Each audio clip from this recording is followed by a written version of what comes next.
Hi friends, welcome to எஸ்மா சமையல். இன்றைக்கி நம்ம வீடியோவில் பார்க்க போகிற ரெசிபி என்னன்னா மதுரையோட ஸ்பெஷல் ரெசிபிங்க சாம்பார் சாதம். இது எப்படி செய்யலான்னு பார்க்கலாம். இது கிட்டத்தட்ட மதுரை கோயில் ரெசிபி போலவே இருக்கும். அது எப்படி செய்யலான்னு பார்க்குறதுக்கு முன்னாடி நீங்கள் இது வரைக்கும் நம்மளோட சேனலை சப்ஸ்கிரைப் பண்ணலைன்னா ப்ளீஸ் சப்ஸ்கிரைப் பண்ணிக்கோங்க. அப்படியே பக்கத்தில் இருக்க பெல் ஐக்கானையும் கிளிக் பண்ணிவிட்டு ஆளுங்கிற ஆப்ஷனையும் மறக்காமல் தட்டி விடுங்க. அப்போ தான் நாங்கள் போடுற ஒவ்வொரு வீடியோஸுமே உங்களுக்கு உடனுக்குடனே நோட்டிஃபிகேஷனாக வரும். வாங்க வீடியோக்குள்ளே போகலாம். இப்போது நம்ம மதுரை ஸ்பெஷல் பருப்பு சாப்பாடுக்கு தேவையான அரிசி மற்றும் பருப்பு எடுத்துருக்கலாம். 2 டம்ளர் அரிசி, 1 டம்ளர் பருப்பு எடுத்துருக்கோம். தேவையான காய் எடுத்துக்கலாம். கேரட், பீன்ஸ், உருளைக்கிழங்கு, கத்திரிக்காய் நான் எடுத்திருக்கேங்க. சாம்பார் சாப்பாடுக்கு ஸ்பெஷலாக மசாலா பொடி அரைக்க போகிறோம். அதுக்கு 3 டேபிள் ஸ்பூன் அளவுக்கு வர கொத்தமல்லி, 1 டேபிள் ஸ்பூன் அளவுக்கு கடலைப்பருப்பு, 1/2 ஸ்பூன் அளவுக்கு வெந்தயம், 10-15 வரமிளகாய் எடுத்துக்கலாம். கூடவே 2 பத்த தேங்காயை துருவி எடுத்துக்கலாம். ஒரு சின்ன எலுமிச்சைப்பழம் அளவுக்கு புளியை கரைச்சி வச்சுருக்கேன். ஒரு 4 தக்காளி அளவுக்கு கட் பண்ணி எடுத்துக்கலாம். இப்போது குக்கரில் ஒரு 9 டம்ளர் அளவுக்கு தண்ணி விட்டுருக்கேங்க. அதாவது 2 டம்ளர் அரிசி, 1 டம்ளர் பருப்புக்கு 9 டம்ளர் அளவு கரெக்டாக இருக்கும். இதை இப்போது தண்ணியில் போட்டுட்டு மூடி வச்சுட்டு ஒரு 4-5 விசில் வர வரைக்கும் வேக விட்டுக்கலாம். அதுக்கு முன்னாடி சாப்பாடுக்கு தேவையான அளவு மஞ்சத்தூள் சேர்த்துக்கலாம். கூடவே சாப்பாட்டுக்கு தேவையான அளவு தூளுப்பு சேர்த்துக்கோங்க. உப்பு சேர்த்தும் போது கொஞ்சம் கம்மியாக இருந்தால் கூட பரவாயில்ல, வச்சுட்டு 4 விசில் விட்டுக்கலாம். அது ஒரு பக்கம் இருக்கட்டும். இப்போது நம்ம கடாயில் எடுத்து வச்ச பொருட்களை போட்டு மசாலாவுக்கு பவுடர் ரெடி பண்ண போகிறோம். அதுக்கு இப்போது ஃபஸ்ட்டு இது எல்லாத்தையும் நம்ம சேர்த்துட்டு நல்லா ட்ரை ரோஸ்ட்டு பண்ணிக்கலாம். அதாவது நமக்கு ஒன்று தனித்தனியாக போட்டு வறுக்க தேவையில்லை. கடலைப்பருப்பு ஓரளவுக்கு பொன்னிறமாக வர வரைக்கும் வறுத்தா போதும். அதுக்கப்புறமா இதை இறக்கிட்டு நல்லா ஃபைன் பேஸ்ட்டாவோ இல்லை பவுடராகவோ அரைச்சி எடுத்துக்கலாம். இப்போது நம்ம வடசட்டியில் எண்ணெய் விட்டுருக்கோம். நம்ம இதில் கட் பண்ணி வச்ச காய்கறிகளை சேர்த்துக்கலாம். நான் இன்றைக்கி கேரட், பீன்ஸ், உருளைக்கிழங்கு கூடவே கத்திரிக்காய் சேர்த்துருக்கேன். உங்களுக்கு என்னென்ன காய் பிடிக்குமோ அதெல்லாம் சேர்த்துக்கலாம். இது கூட நீங்கள் முருங்கைக்காய், சவ் அப்புறம் உங்களுக்கு என்ன காய் தேவையோ எல்லாத்தையும் சேர்த்துக்கலாம். பம்ப்கின் கூட சேர்த்துக்கலாம். அது கொஞ்சம் ஸ்வீட்னஸோட சூப்பராக இருக்கும். இப்போது காய்க்கு தேவையான அளவு தூளுப்பு சேர்த்துக்கலாம். கூடவே கொஞ்சமாக பெருங்காய பொடி சேர்த்துருக்கோம். இது ரெண்டையும் நல்லா மிக்ஸ் பண்ணி விட்டுக்கலாம். நல்லா மிக்ஸ் பண்ணி விட்டதுக்கு அப்புறமா இது கூட 100 கிராம் போல் சின்ன வெங்காயம் எடுத்து வச்சுருக்கேன். அதையும் கூடவே சேர்த்துட்டு நல்லா வணக்கிக்கலாம். சின்ன வெங்காயம் சாம்பார் சாதத்துக்கு ரொம்ப டேஸ்ட்டாக கொடுக்குங்க. அதுக்காக சின்ன வெங்காயத்தை காயோடு சேர்த்து நல்லா வறுத்து எடுத்துக்கலாம். இப்போ காய் வேகிறதுக்காக ஒரு 3 டம்ளர் அளவுக்கு தண்ணி விட்டுக்கலாம். காய் நல்லா வெந்து வரட்டும். தட்டு போட்டு மூடி வச்சுக்கலாம்.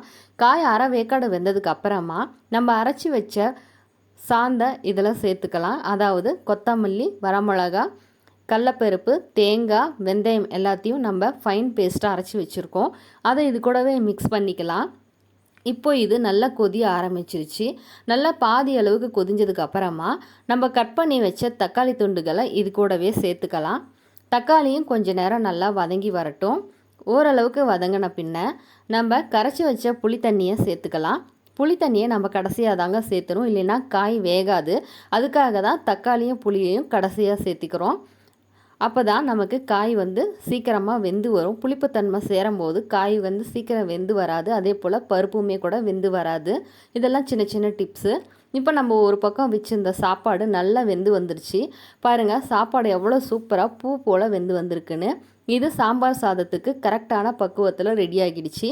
இதை ஒரு பக்கம் எடுத்து வச்சுட்டு நம்ம தாளிப்புக்கு ரெடி பண்ணிக்கலாம். இப்போது குட்டி வடை சட்டியில் கொஞ்சமாக எண்ணெய் விட்டுருக்கேன். கூடவே கொஞ்சம் நெய் விட்டுருக்கேன்.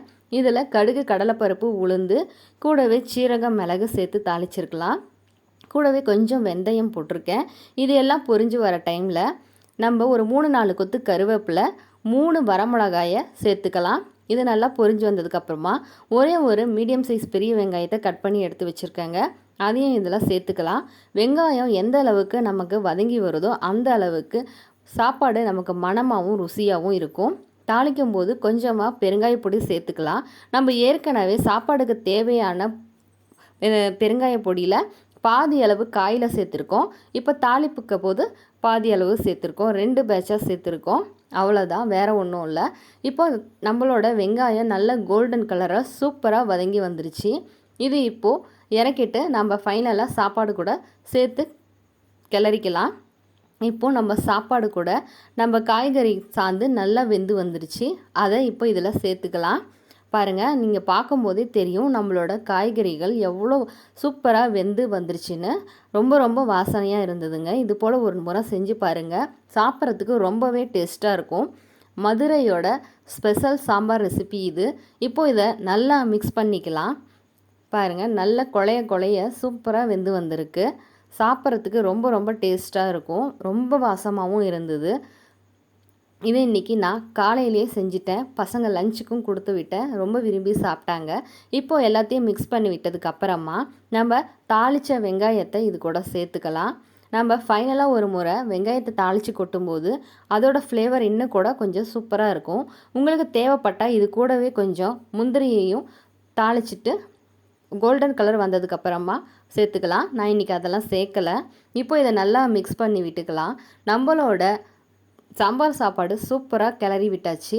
அதுக்கப்புறம் ஃபைனலாக நம்ம கட் பண்ணி வச்ச கொத்தமல்லி தழைகளை இது கூட சேர்த்துக்கலாம்.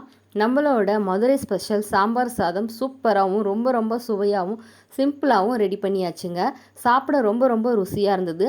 நீங்களும் கண்டிப்பாக உங்கள் வீட்டில் ட்ரை பண்ணி பார்த்துட்டு உங்களோட கமெண்ட்ஸை மறக்காமல் எங்களுக்கு ஷேர் பண்ணுங்கள். இந்த வீடியோ உங்களுக்கு பிடிச்சிருந்ததுன்னா லைக், ஷேர், சப்ஸ்கிரைப் பண்ணுங்கள். தேங்க்ஸ் ஃபார் வாட்சிங்.